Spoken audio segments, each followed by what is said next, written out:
There is a moment when the laughter stops. Not the polite kind, not the nervous kind, not the kind that fades naturally at the end of a joke. The real kind, the kind they shared when you left the room, the kind that echoed in hallways after you walked by, the kind that came easy, natural, reflexive, because you were the punchline they never had to set up. You were the joke that told itself just by existing in their space. That moment when the laughter dies, when the smirks fade, when the knowing glances between them turn into something else entirely. It is not because you did something dramatic, not because you stood on a table and announced yourself, not because you fought back or called them out or proved them wrong in front of everyone who matters, not because you played their game and won. The laughter stops because you stopped playing small. You stopped compressing yourself into the shape they needed you to be. You stopped performing the role they cast you in without audition. And they were never prepared for that. They prepared for 1,000 scenarios. They wargamed your rebellion. They planned for your anger. They had responses ready for every version of you fighting back. But you stopping pretending to be less than you are. You simply occupying your actual size. That is something they have no playbook for. That is something that breaks their entire system. Because their power, all of it, every ounce, was built on one fundamental assumption. That you would stay contained. That you would remain in the box they built. That you would never realize the box was not mandatory. They were not afraid of you being angry. Anger they could handle. Anger is loud. Anger makes mistakes. Anger can be discredited, dismissed, explained away as emotional instability. They were trained for resistance. They knew how to absorb punches. They knew how to deflect accusations. They knew how to turn your frustration into evidence of your unsuitability for the spaces they occupied. But you not being angry, you being calm, you being certain, you being unapologetically yourself without shrinking or explaining or apologizing, that terrifies them. Because their entire system was designed to manage your outbursts, not your evolution. They built walls to contain your rage, not protocols to handle your self-actualization. And now those walls are useless, irrelevant. You are not trying to break through them. You simply stopped recognizing them as barriers. Here is what they did to you, what they do to everyone they need to control without the messiness of obvious oppression. They did not need you gone. Elimination would be too transparent. Too much like admitting you were dangerous enough to remove. Too much risk that someone might ask why. Instead, they needed you manageable, controllable, predictable. They needed you grateful for whatever scraps fell from their table. They needed you believing that proximity to their power was the same as having power. They needed you convinced that the small space they designated for you was actually generous, was actually opportunity, was actually more than someone like you deserved. So they built you a box, not a cage. Cages are obvious. Cages create sympathy. Cages make you a victim. A box is different. A box can be decorated. A box can be called a role, a position, a place on the team. A box can be presented as protection, as structure, as knowing your strengths and playing to them. And they called it opportunity. They called it mentorship. They called it a career path designed specifically for you. Look how much we care. Look how we are investing in your development. Look how lucky you are to be here. They gave you just enough to survive, just enough salary to pay rent, but not enough to build wealth. Just enough responsibility to feel useful, but not enough to make real decisions. Just enough proximity to power to think you were included in their world, but never enough access to actually influence it. Just enough visibility to believe you mattered. but never enough platform to change anything. And the brilliant part, the part they are genuinely proud of in their private moments, you thanked them for it. You thanked them for the breadcrumbs. You smiled when they took credit for your work and called it team success. You nodded enthusiastically when they explained concepts you had mastered years before they learned to pronounce the words. You made yourself smaller and smaller and smaller, contorting your actual shape to fit the space they designed, until you fit perfectly, until you looked natural there, until even you started believing that was your actual size. They looked at you in that compressed state and thought that was who you were. They thought that was your full capacity. They thought the you they saw, diminished and deferential and grateful, was the complete picture. They saw someone who needed them, who could not function without their guidance, who would always depend on their approval, who would spend a career trying to earn validation they would never quite give. But here is what they missed while they were busy, congratulating themselves on how well they managed you. You were not shrinking because you were small. You were not quiet because you had nothing to say. You were not deferential because you believed they were superior. You were observing, learning, collecting data they did not know they were giving you. Every meeting where they talked over you, where they finished your sentences with their own thoughts, where they dismissed your input before you finished delivering it. You were not hurt. You were mapping their insecurities, cataloging exactly what threatens them, understanding precisely which ideas make them uncomfortable enough to interrupt. Every project where they took your work, repackaged it with minor changes, and presented it as their innovation. You were not bitter.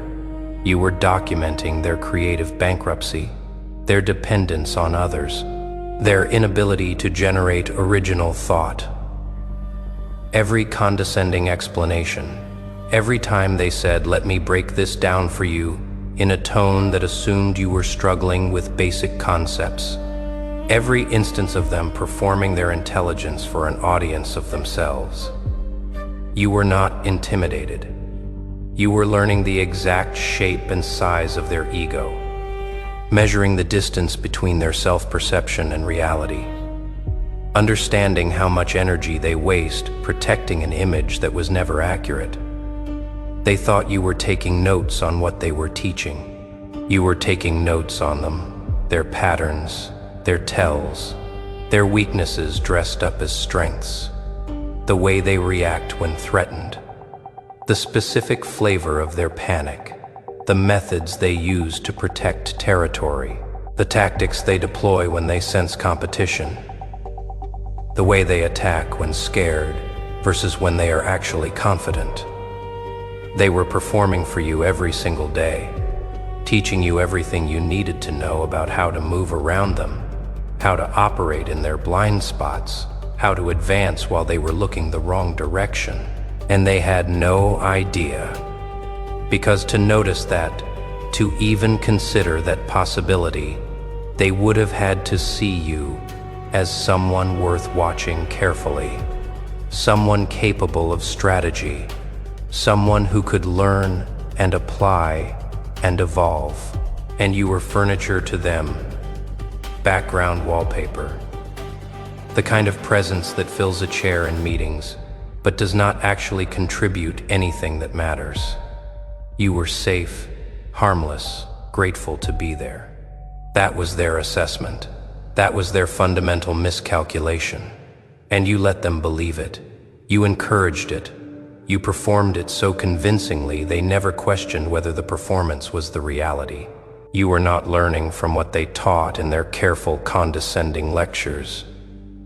You were learning from how they behaved when they thought no one important was looking, when they thought the only people watching were people who did not matter, when they dropped their guard because you were not significant enough to maintain defenses around, the things they said about competitors when they thought you were too junior to understand office politics, the way they treated subordinates when no executives were present. The shortcuts they took when they thought no one would notice. The lies they told when they assumed you would not fact-check. The corners they cut when they believed you lacked the context to recognize the cutting. And that information, that collected database of their every move, their every tell, their every vulnerability, their every inconsistency between public performance and private behavior, you filed it away, organized it, cross-referenced it, not for revenge. Revenge is emotional. Revenge is reactive. Revenge is what people do when they are still playing in someone else's game, still seeking validation through victory in a system they did not design. You filed it away for something they never expected, something they could not prepare for because they could not imagine it. For the day you stopped limiting yourself, for the moment you decided their approval was irrelevant, for the hour you realized you did not need permission to occupy your actual size. It did not happen all at once. There was no dramatic moment, no big speech in a conference room, no public challenge, no throwing down of gauntlets, no declaration of independence. You just stopped. Stopped waiting for permission to speak up in meetings. Stopped prefacing your ideas with, "I might be wrong," but or "this might be stupid," but, or "please correct me if I am missing something." Stopped using qualifiers that gave them permission to dismiss you before you even finished your thought. You stopped shrinking in physical space to make them comfortable. Stopped making yourself smaller in chairs. Stopped pulling your shoulders in. Stopped lowering your voice. Stopped apologizing for taking up room. Stopped saying sorry before asking questions, before stating opinions, before existing in spaces they thought they owned. You stopped dumbing down your ideas so they would not feel threatened by your intelligence. Stopped hiding your competence behind performance of confusion. Stopped pretending their obvious solutions were revelations you could never have reached alone. Stopped feeding their need to be the smartest person in every room by playing dumb in rooms where you were actually the expert. You stopped apologizing for taking up space, for having needs, for expecting basic respect, for wanting compensation that matched your contribution. You stopped pretending their approval mattered more than your own knowing, more than your own assessment, more than your own recognition of your value. You stopped playing the role they assigned you without your consent, and that quiet refusal, that simple decision to stop participating in your own diminishment, that is what broke their system. Not loudly, not obviously, not in any way they could point to and label as insubordination or attitude problem, or not being a team player. You just stopped performing smallness. And their entire power structure, the whole architecture of control they built around you, it required your participation. It required you believing you needed them. It required you thinking their blessing was necessary for your success. It required you measuring your worth by their standards, seeking their validation depending on their recognition. The day you stopped believing that, the day you stopped asking for their permission to exist at your full capacity, the day you decided their assessment of you was irrelevant to your assessment of yourself, everything changed. Not the external circumstances, not immediately. Those take time. But the power dynamic, the fundamental structure of who had control, that shifted instantly. And they felt it. Oh, they felt it. Not immediately. Not like an explosion. Not like a door slamming. Like a shift in gravity. Like the ground moving beneath them in ways they could not quite name or identify or point to. Like air pressure changing before a storm. Like something fundamental in the environment transforming in ways that registered in their bodies before their minds could articulate what was different. Suddenly, you were not where they left you, not in your box, not in your corner, not in the diminished space they designated, not waiting quietly for them to notice you or acknowledge you or grant you permission to contribute. not performing gratitude for their attention, not seeking their approval, not measuring yourself by their standards. And they did not know what to do with that. Their playbook had no chapter for this scenario. Their training had no protocol for the quiet person suddenly taking up appropriate space. Their experience had no reference point for someone they dismissed, simply declining to stay dismissed. They started watching you differently. The quality of their attention changed. Not with dismissal anymore. Not with that casual disregard they showed to people who did not matter with something else. Something that looked almost like concern. Something that felt almost like fear. Something that registered as this is different. And I do not understand what is happening. And I do not like how this feels. They started tracking your movements in meetings. Noticing when you spoke and what you said and who responded. Trying to predict your next move. Wondering what you knew that they did not know you knew. What you were planning that they had not anticipated. What you were capable of when you were not busy compressing yourself into comfortable shapes for their benefit. They started second-guessing interactions from years ago, reprocessing old conversations through new frameworks. Were you gathering information when they thought you were struggling to keep up? Were those simple questions actually strategic probes? Were you testing their knowledge when they thought you were asking for help? Were you documenting their processes when they thought you were learning them? Were you building something in the shadows, in your supposed insignificance, while they were celebrating victories that suddenly seemed less permanent? The paranoia is setting in now, the quiet kind, the kind they cannot voice in meetings without sounding crazy.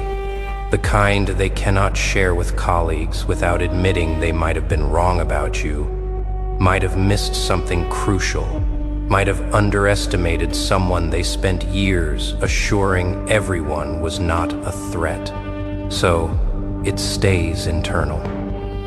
A constant background hum of anxiety. Every interaction with you now gets reprocessed. Every word you say gets analyzed for hidden meaning. Every move you make gets examined for strategic intent. They are doing to you now what you did to them for years. Watching, analyzing, trying to predict, except they are doing it from a position of confusion and fear rather than clarity and strategy. And that admission, that acknowledgement even to themselves, that they might have been wrong about you, that someone they controlled might have never actually been controllable. That is what they cannot afford, not psychologically, not professionally, not politically. Their entire position is built on being right about people, on identifying threats, on knowing who matters and who does not, admitting they categorized you wrong, that they missed your actual capacity, that they let someone they should have been watching carefully operate freely in their blind spots for years, that destroys the foundation of their credibility. So they cannot admit it out loud.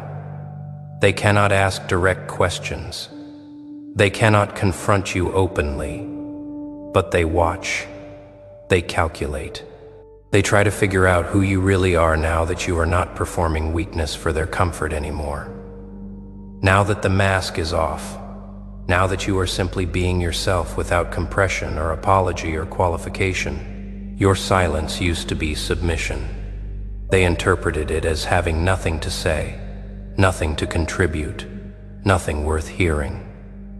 Now it looks like strategy, like you are holding cards they cannot see.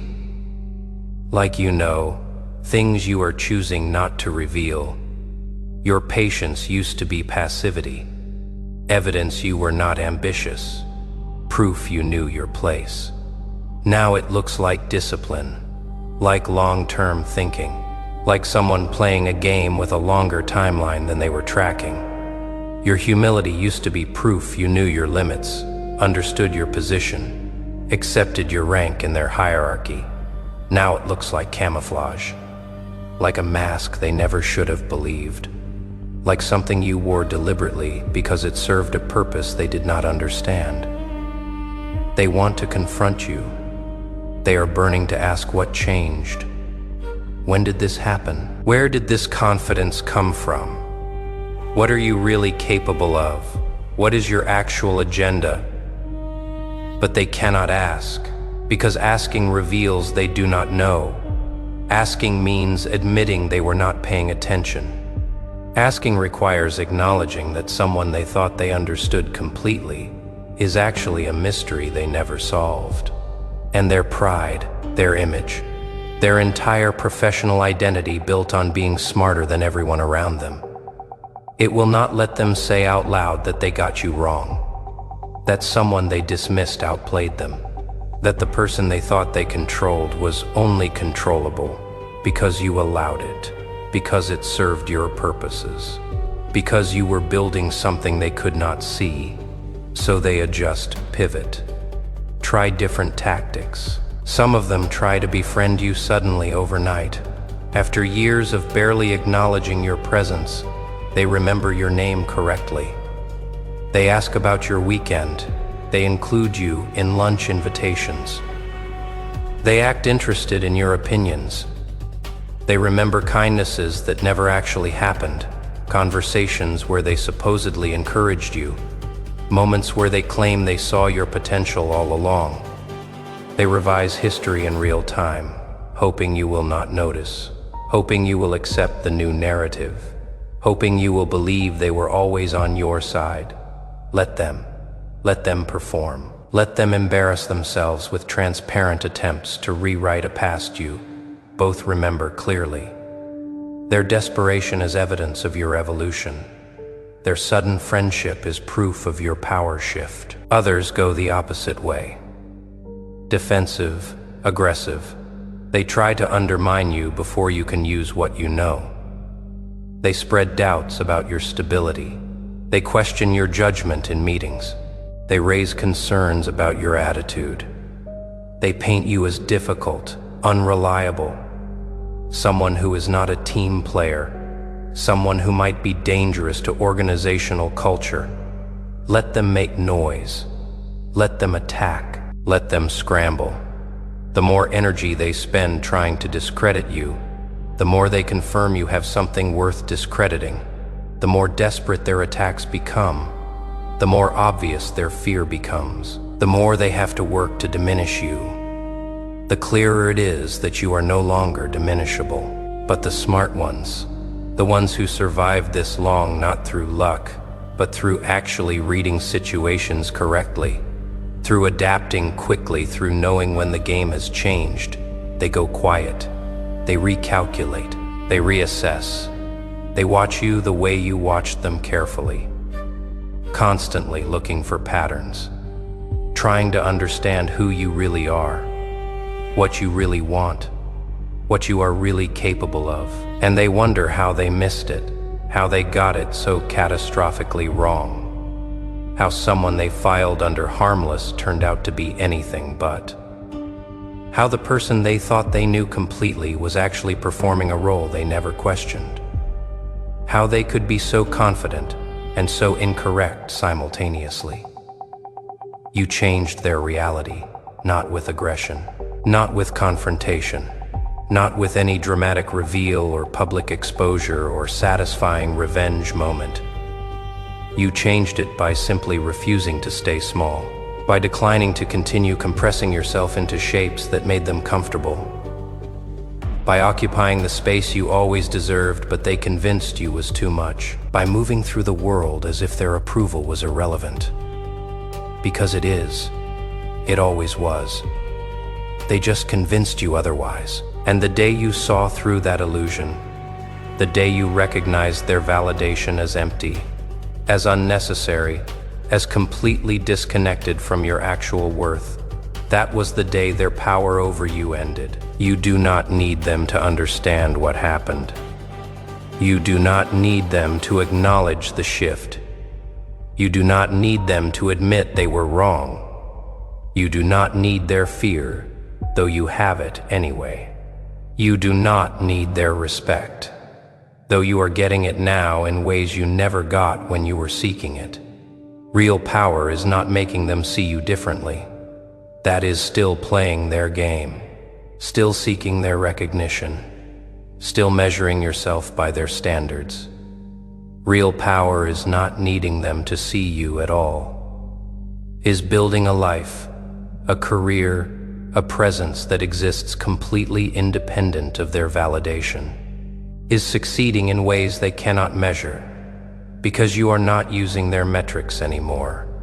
They spent years trying to convince you that you needed them, that their recognition was the currency that mattered, that their approval was the gate you had to pass through to access opportunity, success, advancement, significance, that without their blessing, you were nothing.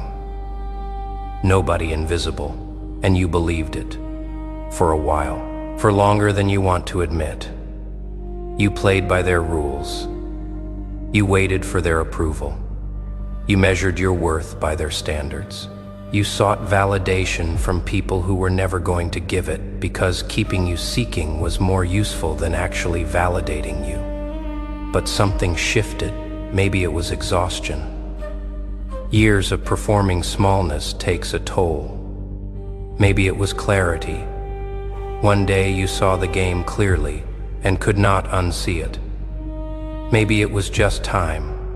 You reached a point where their opinion mattered less than your own peace. You realized that the only power they ever had was the power you gave them. The power to define you, to limit you, to keep you small, to convince you their assessment was reality rather than opinion, to make you believe their standards were objective rather than arbitrary, to persuade you that their approval was necessary rather than optional. You gave them that power not consciously, not deliberately, but through years of seeking their validation. You handed them control over your self-perception. The day you took that power back, the day you stopped limiting yourself to fit in boxes they built, the day you decided their game was not worth playing anymore, that was the day everything changed. Not for them, for you.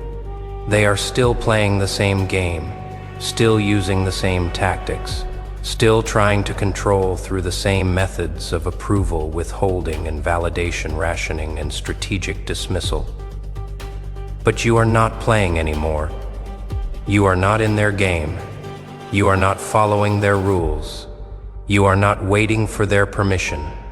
You are not seeking their approval. You are not measuring yourself by their standards, and that makes you unpredictable, uncontrollable, dangerous to a system that requires your participation in your own suppression, and that is what they were never prepared for. They prepared for rebellion. They had responses ready. They prepared for anger. They could handle that. They prepared for you demanding a seat at their table. They had scripts for that conversation. But you walking away from the table entirely, you building your own table, you deciding that their game was never worth playing, that breaks everything they thought they knew about power, about control, about how to manage people who threaten their position. Their entire system was built on you wanting what they had, wanting access to their world, wanting validation from their structures, and you just stopped wanting it. You decided it was not valuable. And a system built on controlling access to something you do not want is not a system anymore. It is a waste of energy. They thought keeping you small was easy. They thought a few years of conditioning would be permanent. They thought you would always be grateful for whatever scraps they decided to share. They thought your need for their approval was fundamental to your psychology, unchangeable, permanent. Something they could depend on to keep you manageable. They thought wrong. And now they have to live in a world where you are not who they decided you were, where their judgment failed catastrophically, where their assessment was not just slightly off but fundamentally incorrect, where the person they dismissed is thriving without them, building without them, succeeding without them, existing at full capacity in spaces they do not control. where the box they built cannot hold you anymore because you stopped trying to fit, because you stopped believing it was mandatory, because you realized it was always optional and you were always free to walk away. And you just did not know it until you knew it, and then everything changed. The day you stopped holding yourself back, you did not become someone new. You did not transform. You did not level up. You became who you always were underneath the performance, underneath the shrinking, underneath the years of making yourself digestible for people who were never going to appreciate you anyway, who were never capable of seeing you clearly because they were too invested in the version they invented. And that person, the real you, the unconstrained you, the you operating at full capacity without apology or qualification, that is who they were never prepared to face, because that person does not need them, does not seek their approval, does not care about their assessment, does not play by their rules, does not stay in designated boxes, does not accept imposed limitations. You do not need to defeat them. That would still be playing their game. You do not need to prove anything to them. That would still be seeking their validation. You do not need their acknowledgement or their apology or their understanding or their acceptance or their respect. Those would all still be forms of needing something from them. The position speaks for itself. You are no longer where they put you. You are no longer playing the role they assigned. You are no longer bound by the limits they tried to convince you were inherent rather than imposed. You are no longer participating in systems designed to keep you small. They spent years building a structure that required you to stay compressed, required you to believe you needed them, required you to seek their approval, required you to measure yourself by their standards, required you to stay in your place, and you walked out of it. Not with drama, not with confrontation, not with satisfying revenge moments or public exposures or gotcha reveals, just with the quiet, devastating decision to stop participating in your own diminishment, to stop holding back, to stop pretending that their version of you was the truth, to stop performing smallness for people who benefited from your compression, to stop seeking validation from people who weaponized its absence. What happens now is whatever you decide. That is the freedom. That is the power. Not power over them. That is still their game, power over yourself. The ability to move through the world without their permission, to build without their approval, to exist at full capacity regardless of whether they are ready for it or comfortable with it or able to handle it. The day you stopped holding yourself back, they lost something they thought they would always have. Control over your potential, control over your narrative, control over your self-perception, control over you, and they are just now realizing what they lost. Just now understanding that the game changed, and they did not notice until it was far too late to adapt. And the thing they are realizing now, in quiet moments when they are honest with themselves, when their ego stops protecting them from uncomfortable truths, is that the person they kept small was never small at all. You were never actually contained. You were never actually limited. You were never actually beneath them. You were just waiting, watching, learning, preparing. And the day you decided you were done waiting, done watching, done preparing, done compressing yourself into shapes that served everyone except you, that was the day their entire system fell apart. Not because you destroyed it, because you stopped needing it, because you stopped believing the story they told about who you were supposed to be, because you stopped accepting imposed limitations as inherent characteristics. They never prepared for the day you stopped holding yourself back, because they never imagined you were holding back at all. They thought what they saw was all you had. They thought the compressed version was the complete picture. They thought the performed smallness was your actual size. They were wrong, and now they know. And that knowing, that realization that they fundamentally misunderstood the situation from the beginning, that they dismissed someone they should have been watching carefully, that they gave access and information to someone they thought was harmless, that is something they will carry. Every time they see you, every time they remember how easily they dismissed you, every time they realize what they could have had if they had just seen you clearly, instead of seeing their projection. But they did not see you. And now, you do not need them to. The game was never about winning their recognition. It was never about making them acknowledge your worth. It was never about getting them to admit they were wrong. The game was about recognizing yourself, seeing yourself clearly, understanding your actual value independent of their assessment. And the day you did that, the day you saw yourself accurately and decided to stop hiding that person to make them comfortable, the day you chose your own knowing over their narrative, that was the day you won. Not against them, for yourself. The only victory that ever actually mattered, the only freedom that was ever real.